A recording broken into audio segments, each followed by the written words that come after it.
नारद जी सारे ब्राह्मणों को बुलाते हैं और सारे ब्राह्मण से कहते हैं कि चलो नामदेव जी के दरबार पे, कुटिया पे चलो, वहां बद्री नारायण। नारद जी के साथ सारे ब्राह्मण आते हैं। सारे ब्राह्मण आते हैं, देखते हैं जर्जर ब्राह्मण, शक्ति है नहीं। अब ये क्या किए, इतनी लीलाधारी, अरे छलिया तो है ही है ये, खूब छलियापन करते हैं भगवान। सारी कला का, कलाकारों के कलाकार फिर हमारे नारायण हरि एकदम निरस्त हो गए, सारा हाथ पांव फेंक दिए, ऐसा लगा कि सांस ही नहीं है इनके अंदर।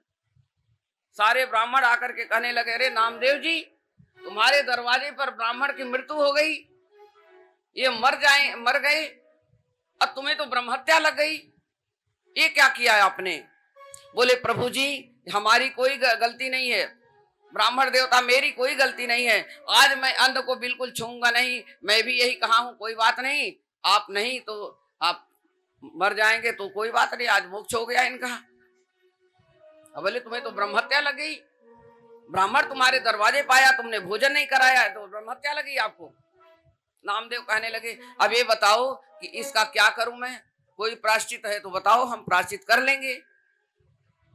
सारे ब्राह्मण आए, सारे ब्राह्मण देवता कहने लगे कि देखो नामदेव जी, अब आपको ब्रह्महत्या लग गई है, तो अब इसका प्रायश्चित यही है कि इनको गोद में लेकर के अब शमशान पर चलो, और इनके साथ आप भी चले जाएंगे तो आपका ब्रह्महत्या खत्म हो जाएगी। नामदेव जी भगवान के भक्त बोले, हमारे जैसे इतना हो भाग्य, एक ब्राह्मण के साथ मैं इसके लिए बिल्कुल तैयार हूं। सैया बना दी गई और नामदेव जी गोद में ब्राह्मण को ले लिए। गोद में ब्राह्मण को लेकर के नामदेव जी बैठ गए। कहां? अब तो अग्निदाह हो रहा है, शमशान भूमि पे गए। भगवान कहने लगे, मुझे तो अग्नि छू नहीं सकती, अग्नि तो मेरे मुख से प्रकट हुई है, और ये तो ब्राह्मण, ये नामदेव जो है ये हमारा भक्त है, ये मर जाएगा, खामखा मेरे चक्कर में मरेगा। और भाई ये भी इतना निष्ठुर, इतना बड़ा निष्ठुर हो गया ये कि अपनी जान देने के लिए तैयार हो गया ये। तो जो जर्जर ब्राह्मण था, जो जर्जर था, बिल्कुल शक्ति नहीं थी जिसके अंदर, उस ब्राह्मण ने क्या किया कि बोला, राधे राधे, अब ये मरने वाला है, मर जाएगा, कोई बात नहीं। अग्नि को बोला कि प्रकट नहीं होना, पुंडरीकाक्ष। अब ये जब अग्नि में बैठ गए ब्राह्मण को लेकर के, तो ये अपना बोलने लगे,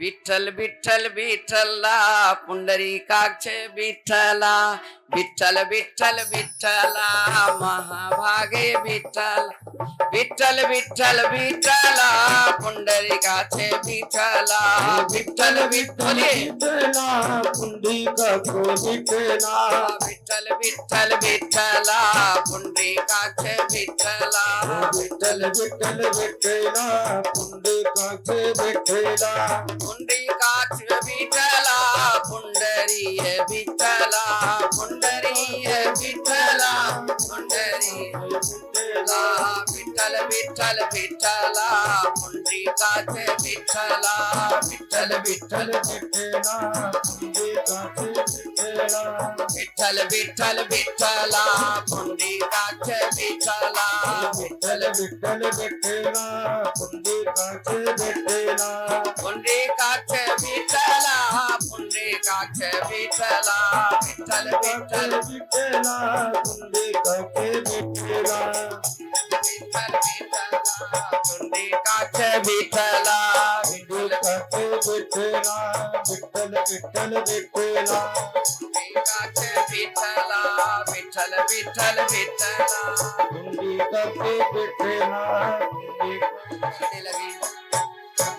तार का ध्यान देना, कोई नहीं, उठा दीजिए। अब जब विठ्ठल को बुलाने लगे तो जो ब्राह्मण देवता गोद में बैठे हुए थे, बिल्कुल जर्जर थे, वो धीरे से आंख खोल के देखे। अब जब धीरे से आंख खोल के देखे तो मुस्कुरा दिए। और जब मुस्कुराए ब्राह्मण देवता तो नामदेव जी भी देख के मुस्कुरा दिए। तो कान में धीरे से बोल रहे हैं, जाके मंदिर में देखो पुंडरीकाक्ष बैठे हुए हैं, वो वही थे, उन्हीं की लीला थी और वही तुम्हारी परीक्षा लेने आए थे। अग्नि प्रकट ही नहीं हुई, क्योंकि अग्नि प्रकट होती भी तो भगवान का क्या बिगाड़ती, ये तो मर जाता। तो नामदेव उठ करके खड़े हो गए, बोले हे प्रभु आपकी लीला आप ही जानो, आप तो मायापति हैं, हमारी तो हम क्या है, हम तो किसी मतलब के नहीं है आपके।